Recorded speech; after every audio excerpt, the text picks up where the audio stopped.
ሰላም የሃሚንግ ስፖርት ተከታታዮች እንዴት ናችሁ?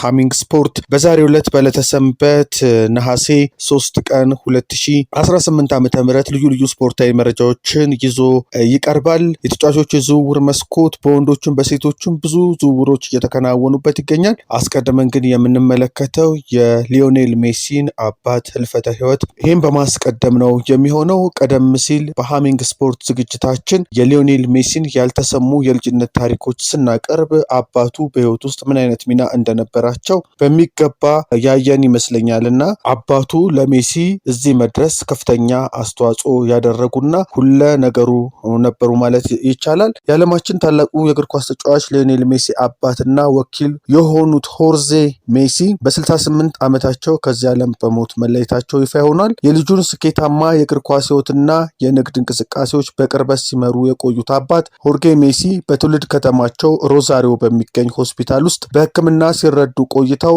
አርብ ነሐሴ 1 ምሽት 4 ሰዓት ገደማ ህይወታቸው ማለፉን የሜሲ ቤተሰቦችና የአርጀንቲና መገናኛ ብዙሃን አረጋግጠዋል። እንደ ዴሊ ሚል እና ዘሰን ዘገባ ይህ መረጃ በቤተሰቦቹ በኩል ይፋ የተደረገና የተረጋገጠ እንደሆነ ነው የዘገቡት። ሆርጌ ሜሲ ላለፉት በርካታ ወራት ከልብና ከነርቭ ህመም ጋር ተያይዞ በጽኑ ሲታመሙ የቆዩ ሲሆን ቤተሰቦቻቸው የሕክምና ሁኔታቸውን ከሚዲያ እይታ ውጪ ለማድረግ ጥረት ሲያደርጉ ነበር።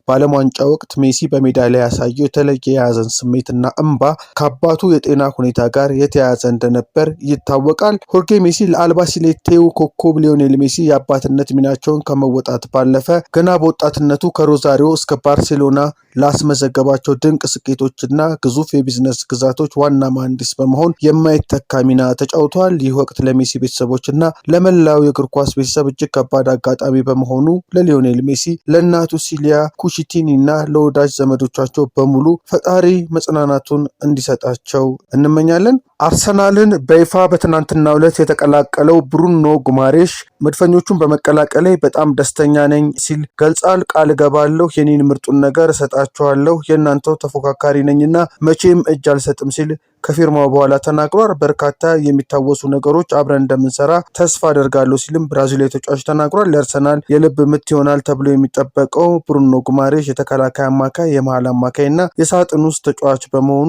አበርክቶ የጎላ ይሆናል ተብሎ ታምኖበታል።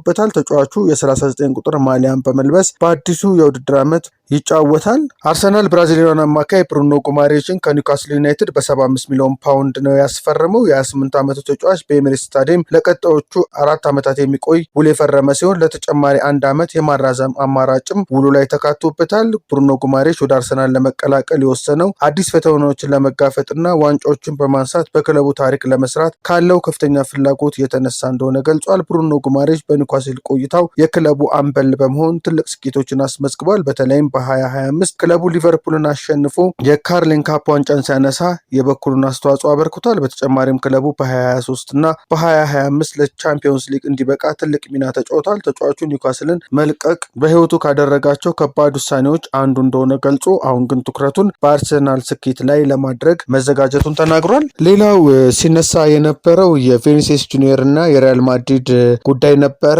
ቪኒሲየስ ጁኒየር ለተጨማሪ 6 ዓመት በማድሪድ የሚያቆየውን ኮንትራት ፈርሟል። ብራዚላዊ ሪያል ማድሪድ ኮከብ ቪኒሲየስ ጁኒየር በክለቡ ለተጨማሪ ዓመታት ለመቆየት የሚያስችለውን አዲስ ውል መፈረሙን ዚ አትሌቲክ ዘግቧል። በዚህ ሳምንት እንግዲህ ሲነሱ የነበሩት ሁለት ዝውውሮች የቪኒሲየስ ጁኒየር እና የብሩኖ ጉማሬሽ ጉዳይ ነበሩ። ሁለቱም መቋጫቸውን አግኝተዋል ማለት ነው። ቪኒሲየስ ጁኒየር እንደ አውሮፓውያን አቆጣጠር በ2018 ማድሪድን ከተቀላቀለ በኋላ በ375 ጨዋታዎች 128 ግቦችን እና 100 ለግብ የሚሆኑ ኳሶችን አመቻችቶ አቀብሏል። በቆይታውም 3 የላሊጋ እና 2 የአውሮፓ ቻምፒዮንስ ሊግ ዋንጫዎችን አሸንፏል። ሪያል ማድሪድ በክረምቱ የዝውውር መስኮት እንደ በርናንዶ ሲልቫ፣ ማርክ ኩኩሪያ እና ኢብራሂማ ኮናቴ ያሉ ተጫዋቾችን በማስፈረም ስብስቡን ያጠናከረ ሲሆን የቪኒሲየስ እስከ 2032 የሚያቆየውን ውል ማደሱም ለክለቡ ቀጣይ ስኬት እንደ ዋነኛ እርምጃ ተወስዷል። በሴቶች የአፍሪካ ዋንጫ አልጄሪያ ኮትዲቫርን 2-1 በማሸነፍ ግማሽ ፍጻሜን ተቀላቅላለች። ሞሮኮም ደቡብ አፍሪካን 2-1 በማሸነፍ ሌላኛዋ ግማሽ ፍጻሜን የተቀላቀለች ሀገር ሆናለች። በዛሬው ዕለትም የሚደረጉ ጨዋታዎች አሉ። ካሜሩን ከናይጄሪያ ምሽት 2 ሰዓት፣ እንደዚሁም ማላዊ ከጋና ምሽት 5 ሰዓት ላይ ጨዋታቸውን ያደርጋሉ። እስካሁን ባለው አልጄሪያና ሞሮኮ ግማሽ ፍጻሜውን የተቀላቀሉ ሀገራት ሲሆኑ የካሜሩንና የናይጄሪያ አሸናፊ እንደዚሁም የማላዊና የጋና አሸናፊ ደግሞ ሌሎች ግማሽ ፍጻሜን የሚቀላቀሉ ሀገራት ይሆናሉ ማለት ነው። በመጨረሻም ከእግር ኳሱ ስንወጣ አትሌቲክስን እናገኛለን። በዓለም ከ20 ዓመት በታች ቻምፒዮና ኢትዮጵያ ሁለተኛ የወርቅ ሜዳሊያ አግኝታለች። በሴቶች 3000 ሜትር የተወዳደሩት ዮርዳኖስ ጽጋብና ሽቶ ጉሚ አንደኛና ሁለተኛ በመሆን ውድድራቸውን አጠናቀዋል። ዮርዳኖስ ጽጋብ የውድድሩ አሸናፊ ስትሆን ርቀቱን ለማጠናቀቅ 8 ደቂቃ ከ43 ሰከንድ ከ65 ማይክሮ ሰከንድ ወስዶባታል። ሽቶ ጉሚ ደግሞ 8 ደቂቃ ከ45 ሰከንድ ከ06 ማይክሮ ሰከንድ በሆነ ጊዜ ሁለተኛ በመሆን የብር ሜዳሊያ ስታገኝ፣ ዩጋንዳይቷ ቻርቲ ቼሮፕ ሶስተኛ ደረጃን በመያዝ ውድድሯን አጠናቃለች። ይህ ውድድር ትናንት በሴቶች 3000 ሜትር መሰናክል ከተመዘገበው የወርቅ ሜዳሊያ በኋላ በዓለም ከ20 ዓመት በታች ቻምፒዮና የተገኘ ሁለተኛ ወርቅ ሆኗል። በትናንትናው ዕለት በአሜሪካን ኦሪገን እየተካሄደ ባለው የዓለም ከ20 ዓመት በታች አትሌቲክስ ቻምፒዮና በሴቶች 3000 ሜትር መሰናክል ውድድር ኢትዮጵያ የወርቅና የብር ሜዳሊያ ማግኘቷ ይታወሳል። አትሌት አልማዝ ዮሐንስ ርቀቱን በ9 ደቂቃ ከ15 ሰከንድ ከ81 ማይክሮ ሰከንድ በሆነ ጊዜ ቀዳሚ በመሆን የወርቅ ሜዳሊያ አስገኝታለች። አትሌት ወሰን ያሰፋ ደግሞ 9 ደቂቃ ከ30 ሰከንድ ከ50 ማይክሮ ሰከንድ በሆነ ጊዜ በመግባት ሁለተኛ ደረጃን በመያዝ የብር ሜዳሊያ ባለቤት ሆናለች። ኢትዮጵያ እስካሁን በውድድሩ 2 ወርቅ 2 የብርና 1 የነሐስ ሜዳሊያ አግኝታለች። አድማጮቻችን ለዕለተ ሰንበት ያዝናቸው አጫጭር ስፖርታዊ መረጃዎችን ይመስላሉ። በወንዶችም ሆነ በሴቶች እየተደረጉ ያሉ የተጫዋቾች የዝውውር መስኮትን በሰፊው በቀጣይ ዝግጅታችን የምንመለከት ይሆናል። ሃሚንግ ስፖርትን ሳብስክራይብ በማድረግ ተከታተሉ፣ ሼርን በማድረግ ሌሎች አጋሩ። መልካም ሰንበት። ሃሚንግ ስፖርት በሀገራዊና ዓለም አቀፍ ስፖርታዊ ጉዳዮች ላይ የሚያተኩር ዝግጅት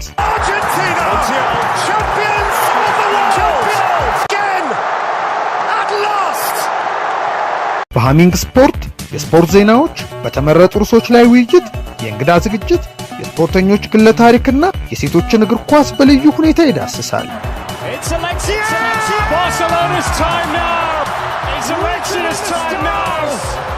ሃሚንግ ስፖርት ስፖርትን ቀዳሚ ዘይቤ በማድረግ ስኬትን በተግባር እናረጋግጥ።